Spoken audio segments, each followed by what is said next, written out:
Sim, eu sou médium e vou contar pra vocês como é que foi que eu descobri a minha mediunidade. Mas não é nada demais não, bem provavelmente você também é médium, então fica aqui, assiste o vídeo, vê se você sente alguma dessas coisas que eu vou falar.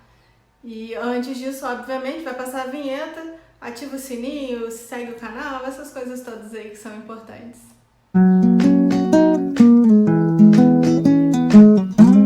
Olá, minhas almas queridas! Meu nome é Thaisa Costa, sou responsável aqui pelo canal e hoje eu vou falar sobre mediunidade.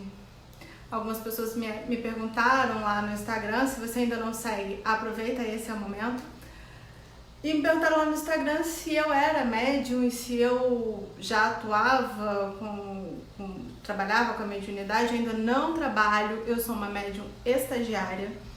E eu gosto muito de falar isso, eu sou médium estagiária e eu estou em período de desenvolvimento mediúnico. Mas o que eu vou falar para vocês é como eu descobri isso, porque eu acho que muita gente às vezes pode estar passando por isso, principalmente nesse momento onde os centros estão fechados, muitos deles estão fechados e a pessoa não tem muito como procurar. Hoje em dia com a internet é mais fácil, né? Vai pesquisando, acaba baixando assim, chegando num vídeo como esse, mas eu senti muita falta, quando eu comecei a pesquisar, de interagir com pessoas que também estavam no começo, de começar a me entender, começar a entender as coisas que eu estava sentindo, e eu acho que pode ser relevante. Então, se você é essa pessoa, ou se conhece uma pessoa, aproveita, marca nos comentários, chama essa pessoa para ver o vídeo, porque pode ser importante e relevante para alguém. Bom, como eu descobri que eu era médium? Para começar, eu descobri muito tarde, vamos dizer assim, porque eu comecei a sentir uma série de coisas e comecei a achar que isso era meio natural. Eu sou minha família é católica, então eu venho da igreja católica, dessa formação católica mesmo, católica praticante, porque tem toda essa coisa, né, de católico não praticante, católico praticante, mas eu era católica praticante. E eu não acreditava muito bem nessa coisa de vida após a morte, reencarnação e tal, a ideia era outra. Bom, dito isso, meu avô faleceu, eu tinha 19 anos, eu tô hoje com 37, então tem um bom tempo aí.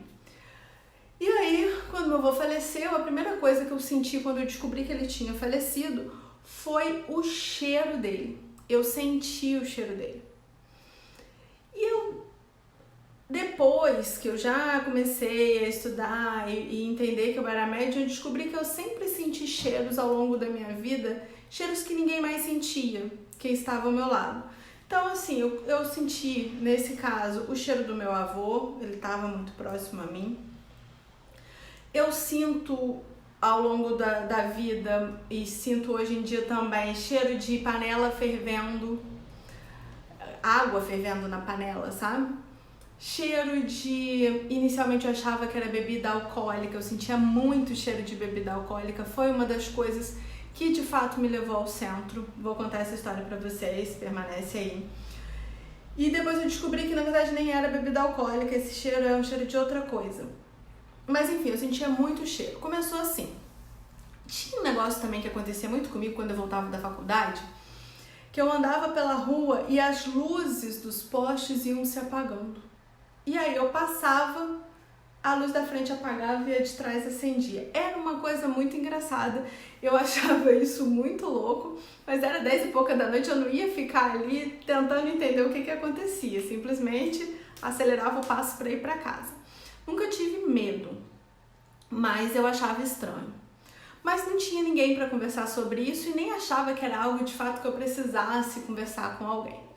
Até o dia que eu estava na casa de uma amiga e eu vi uma criança, eu estava fazendo um doce, era um sítio, na verdade, e aí eu vi uma criança na porta, olhando assim, vendo o doce. Olhei aquela criança, parei um pouco, pensei, virei pra minha amiga e falei assim, olha, vi uma criança ali. Ah, como é que era a criança? Essa minha amiga é espírita. E aí ela falou assim, peraí que eu vou chamar minha sogra, ela vai te contar. E aí a sogra dela também via essa criança. Eu falei, ok, então maluca pelo menos eu não sou. E aí nunca mais vi, passou bastante tempo, depois eu vi um menino com essa menina, era uma menina que eu tinha visto antes, depois eu vi um menino com ela.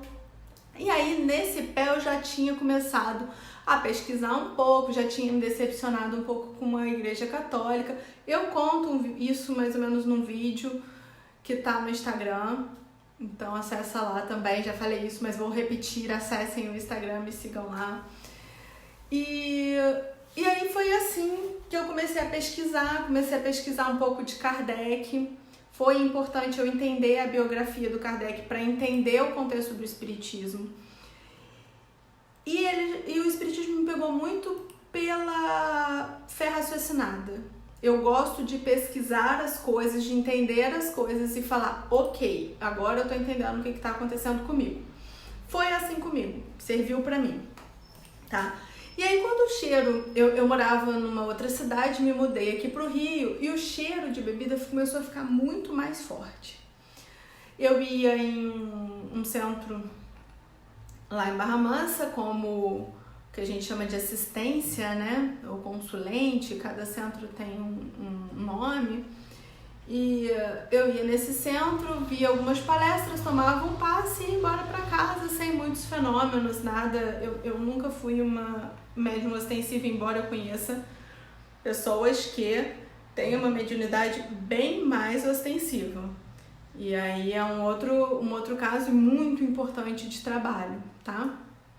E aí eu fui procurar centros porque eu comecei a sentir esse cheiro de bebida muito forte e comecei a ver que de fato não tinha ninguém ao meu lado bebendo, não tinha ninguém próximo bebendo, não tinha ninguém embaixo da minha janela bebendo. Eu falei, gente, alguma coisa está acontecendo, isso não é muito normal, muito natural. E eu comecei a ficar com medo realmente, porque eu comecei a ficar com medo de ver alguma coisa e eu não consegui lidar, eu não sabia o que eu ia falar, eu não sabia como que eu ia agir, e isso começou a me deixar preocupada. E aí quando eu comecei a ficar preocupada com isso, eu falei, pô, agora tá na hora de resolver, né? Eu nunca fui muito de ficar só pensando no problema, eu gostava de resolver, e eu fui ao centro para isso. Quando eu pisei no centro, que é o mesmo centro que eu faço desenvolvimento hoje, eu tinha certeza que ele era o meu lugar. Isso foi muito bacana. Nem com todo mundo acontece assim. Às vezes as pessoas ficam procurando casas onde se sintam mais à vontade. Eu acho isso muito importante, tá? Mas eu comecei de fato a estudar o espiritismo de uma outra forma, né? E aí eu fui entendendo, fui passando de mudança mesmo de pensamento. Então eu fui entendendo o que é espiritualidade, eu fui entendendo o que é ser médium, e aí cheguei ao ponto que todos nós somos médios, ou todos nós podemos ser, né? Algumas pessoas vêm com a mediunidade de trabalho, então quando ela não começa desde cedo a trabalhar, essa mediunidade vem de uma forma ostensiva. Exatamente para quê? Para mostrar para essa pessoa que ela precisa trabalhar, né? Ela precisa fazer a caridade por meio da mediunidade, porque ela programou isso. Então ela precisa fazer. Esse negócio de, eu não vou fazer isso agora não, eu tenho medo, ou lá na frente eu faço porque tem que ter algumas obrigações e eu não quero, ok, você tem livre-arbítrio.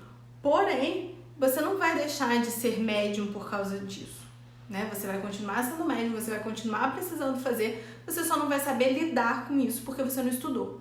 Então eu particularmente acho uma bobeira a gente deixar para depois uma coisa que a gente poderia fazer agora e resolver, porque às vezes as pessoas têm muito medo, né? Nossa, num grupo de amigos já pensou, eu vou incorporar, ou tô vendo ali coisas que ninguém mais tá vendo, tenho medo disso. Cara, mas se você vai aprender a lidar com isso, é 1000 vezes melhor. Pelo menos é o meu ponto de vista. E foi por isso que eu fui ao centro. Bom, isso já tem 2 anos, eu continuo vendo, continuo sentindo cheiros, mas nada muito ostensivo, nada que eu não possa lidar com isso, nada que eu não consiga lidar, muito pelo contrário, foi maravilhoso. Eu passei a desenvolver outras formas de mediunidade, que não é o objetivo do vídeo aqui falar, mas vale a pena a gente aprender, a gente saber o que acontece com a gente e o porquê acontece com a gente. Então, assim, eu acho que medo não tem nada a ver, tá por fora. E é muito importante a gente descobrir o que está acontecendo com a gente, com o nosso corpo, com a nossa cabeça, descobrir os outros corpos astrais que a gente tem. É um passeio incrível ao universo de nós mesmos. Então vale muito a pena conhecer. E se você quiser saber mais, quiser falar mais sobre isso ou quiser mais sobre esse assunto aqui no canal, deixa nos comentários, me manda um direct, segue lá no Instagram, fala por lá também. Enfim, da forma como você se sentir mais confortável. Mas a minha ideia é que a gente tenha essa troca, que eu acho que é muito importante. É isso.